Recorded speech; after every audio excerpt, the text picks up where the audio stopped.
When Jason Lee tells the world the secret truth about Beyoncé, he seems to have become more mean and angry. He's even given her choices before telling her more. What does Guy have against Queen Bey? After more than a week, controversial media figure Jason Lee went on his show, The Jason Lee Podcast, and said many bad things about Queen Bey. Because he felt hurt, he did all of this. He said that he spent more than $40,000 to see Beyoncé's show 3 times, but she didn't ask him to the opening of her movie Renaissance. She feels very slighted because of this. He kept telling his co-host and everyone watching at the time that he had records and pointed the finger at Yvette Noel-Schure, who has been Beyoncé's spokeswoman for a long time. He also said that Noel-Schure knows what he is accused of doing while Beyoncé does not. The Black news outlet, which, surprisingly, is him. It's about the Renaissance show, which has been praised all over the world for being culturally relevant to both Black and LGBTQ groups. Beyoncé's cross-country tour made about $600 million, making it the highest-grossing tour by a female artist of all time. But Jason Lee, who can't sing, dance, or act, thinks it wasn't enough. Take me out of it. The Breakfast Club. I think it looks bad when you don't include other Black leaders in the mix. Because Beyoncé has such a big voice, you should have recognized and invited more Black people. Jason Lee not only made fun of Beyoncé, but he also said that the founder of Fenty Beauty is more likable by the culture. This is why I think Rihanna is more likable to people, because she knows what's going on in culture. She knows what's going on. She knows the people who are shaping culture. When the writer said that he knows things about Beyoncé, the famous singer wouldn't want the public to know, his minute-long rant got more messy. He said that Beyoncé's good internet would go crazy. At the time, only his co-host knew what he said because he covered his mouth with a piece of paper so that watchers couldn't read his lips. But the way his co-hosts looked made a lot of people wonder. Based on their face, it's clear that this could be bad for Beyoncé's image. That he blackmailed her minutes after telling her this didn't help either. How can you say you love someone and then use the internet to threaten to hurt them? Lee didn't see it that way, though. On that episode of his show, he went from ranting about being turned down to blackmailing Kelly Rowland by saying he had been trying to book her and that the receipts would be made public if he didn't. Rowland is a member of Destiny's Child and Beyoncé's best friend. Now, it will be a problem if I don't get Kelly Rowland because I say this about, then. After that, I'll hand out records. I'll put out the receipts I just told you about. If he was asking Queen Bey for such things on radio, he must have some strong and damaging proof. They're not really as close as he's always said. We all saw this, after all. There have been many stories about Beyoncé's personal life over the years, so it's hard to say what Jason Lee had to say about her.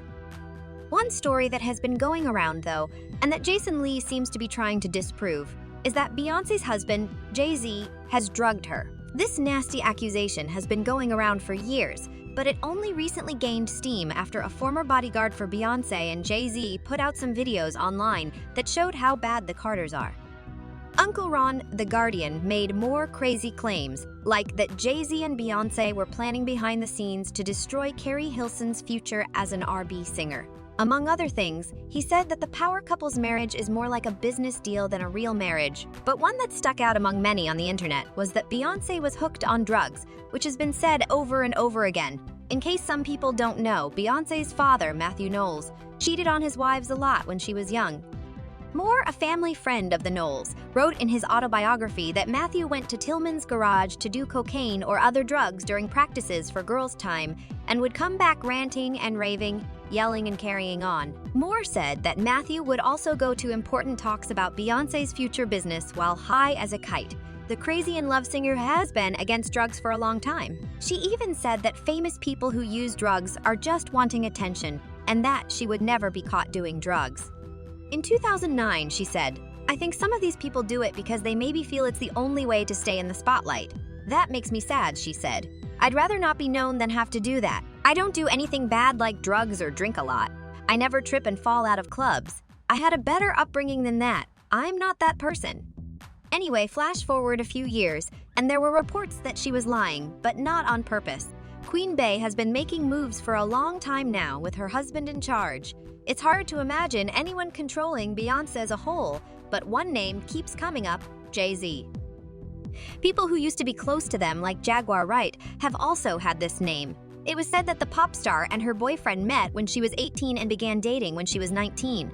Because Bey and Jay are 12 years apart in age, they met when Jay-Z was only 30 years old. No matter what, for years, many people have thought that Jay-Z could control his famous wife because they are older and have more power than her. He is said to have set his sights on Beyoncé when they first met when she was only 16 years old. To be honest, they're just stories. It also doesn't help that Jay-Z has a history of taking advantage of young women even before he and Beyoncé were together. People used to say that Jay dated Foxy when she was only 14 or 15 years old. Several people have stated that Foxy Brown and Jay-Z were dating when they were younger. Dame 50 Cent and Wendy Williams, all of whom used to work with Jay, directly hinted at or admitted to their friendship in the early to mid-1990s. Nas didn't try to hide it in his trash track. A Foxy got you hot because you kept your face in her puss, which means these famous people did prove it. What do you think, UI? Are you now getting girls because of how you look? In a long birthday post to Jay-Z that has since been deleted, Foxy confirmed that they met when she was 15 and he was 20. Fans aren't always privy to our most sacred behind the scenes, but as the young Bonnie, those jewels Jay instilled in me since I was 15 years old, still, I carry upper echelon. However, Nas diss hasn't proven this. It was said that Jay-Z was interested in both Foxy Brown and the late Aaliyah, but I guess we will never know about her or Foxy. Unfortunately, these stories have been going around among internet fans for a while now. Umesi Ron and Jaguar Wright brought them up when Jason Lee said he knew enough about Queen Bey to hurt her reputation and seemed brave enough to publicly blackmail the celebrity. Because of this, the blogger's statement has been linked to a lot of made-up events. Anyway, I don't trust Jason Lee very much as a source. When things don't go his way, he's known for being a jerk. Jason Lee called Jennifer Hudson, winner of the EGOT, stupid on The Breakfast Club.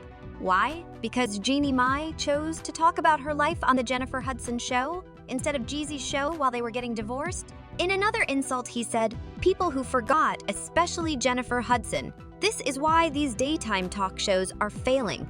You're not doing your real work. Stop the Jennifer Hudson show because she let that woman hit on Jeezy. She only wanted the dark meat on the side."